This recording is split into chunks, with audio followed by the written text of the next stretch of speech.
وعلى من لا نبي بعد أما بعد فأعوذ بالله من الشيطان الرجيم بسم الله الرحمن الرحيم ولكن رسول الله وخاتم النبيين صدق الله العظيم وقال النبي صلى الله عليه وسلم أنا آخر الأنبياء وأنتم آخر الأمم أو كما قال عليه الصلاة والسلام۔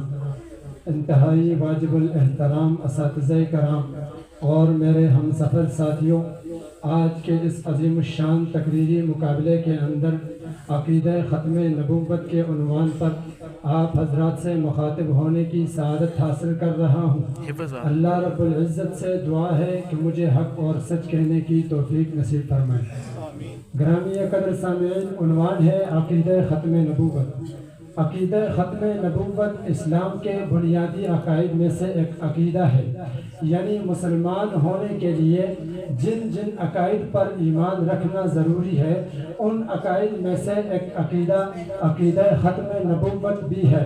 یعنی جس طرح آقا دو جہاں صلی اللہ علیہ وسلم کی نبوت پر ایمان رکھنا مسلمان ہونے کے لیے لازم اور ضروری ہے، اسی طرح آپ صلی اللہ علیہ وسلم کی ختم نبوت پر ایمان رکھنا بھی لازم اور ضروری ہے۔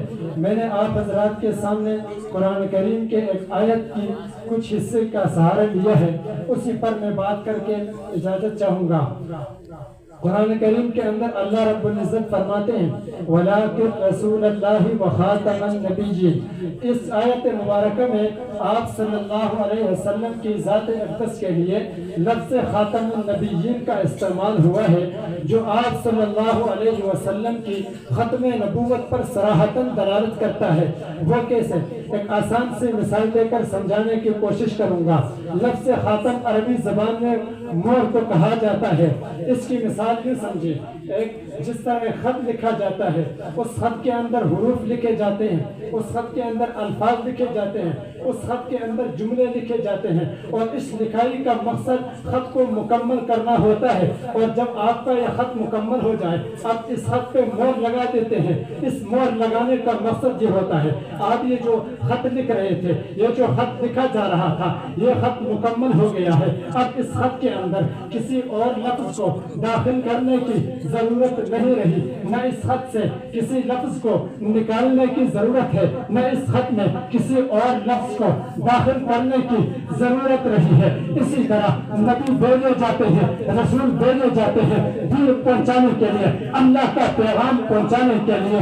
اللہ رب العزت اپنے مخلوق تک اپنا پیغام پہنچانے کے لیے نبی کو بھیجتا ہے، رسول کو بھیجتا ہے۔ جب دین مکمل ہو جائے، اس سلسلہ نبوت کو بھی مکمل کرنا ہوتا ہے، بند کرنا ہوتا ہے، ختم کرنا ہوتا ہے۔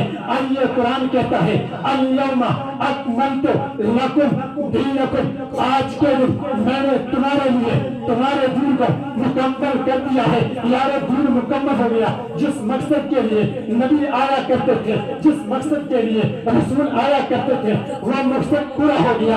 اس سلسلہ نبوت کو جس کو آپ اللہ رب العزت نے حضرت آدم سے شروع فرمایا تھا، اس سلسلہ نبوت کو بھی بند کرنا ہے، اس سلسلہ نبوت پہ بھی مہر لگانی ہے۔ قرآن کہتا ہے وَلَٰكِن رَسُولَ اللَّهِ وَخَاتَمَ النَّبِيِّينَ۔ قرآن کہتا ہے پاک پیغمبر آپ اس سلسلہ نبوت پہ مہر کی طرح ہے، آپ کو بھیجا رب کائنات نے اس سلسلہ نبوت پہ مہر لگا دی ہے۔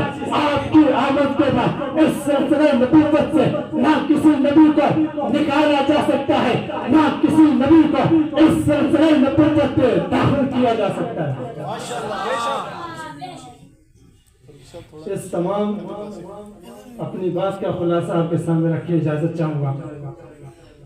خط پہ مہر لگ گیا، اب مہر لگنے کے بعد خط سے کوئی لفظ کاٹو گے، کوئی جملہ کاٹو گے تو خط نامکمل ہو گیا، اور مہر لگنے کے بعد خط میں مزید لکھائی کرو گے تو پھر بھی خط بیکار ہو گیا، پھاڑ کر ردی کے ٹوکری میں پھینک کر قلم کاپی لے کے خط دوبارہ لکھنا پڑے گا۔ اور آپ صلی اللہ علیہ وسلم کی آمد کے بعد کسی اور نئے نبی کو مانو گے، دین باطل ہو گیا، ایمان بیکار ہو گیا، توبہ طائب ہو کر دوبارہ کلمہ پڑھ کے اثر نو مسلمان ہونا پڑے گا.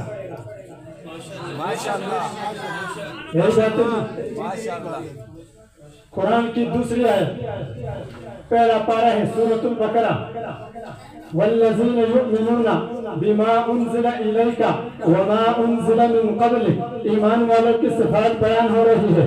ایمان والے وہ ہے جو کتاب اللہ پر ایمان رکھتے ہیں، یعنی جو آپ کی طرف نازل ہوا ہے اس پر ایمان رکھتے ہیں، اور ما قبل کتب سماویہ پر ایمان رکھتے ہیں. ما بعد کتاب کا ذکر نہیں ہے. پتہ چلا آج صلی اللہ علیہ وسلم کے بعد کوئی نبی ہوتا ما بعد کتاب کا بھی ذکر ہوتا. پتہ چلا آپ کے بعد کوئی نبی نہیں آنا ہے. ما قبل کتب کے ذکر کے بعد وبالآخرۃ ہم یوقنون قیامت کا ذکر کیا ہے. پتہ چلا ہے آپ کے بعد قیامت آ سکتی ہے لیکن کوئی نیا نبی پیدا نہیں ہو سکتا. اللہ رب العزت ہمیں حق میں نبوت کے سپاہی بن کر جینے مرنے کی توفیق نصیب فرمائے. زندگی باقی ملاقات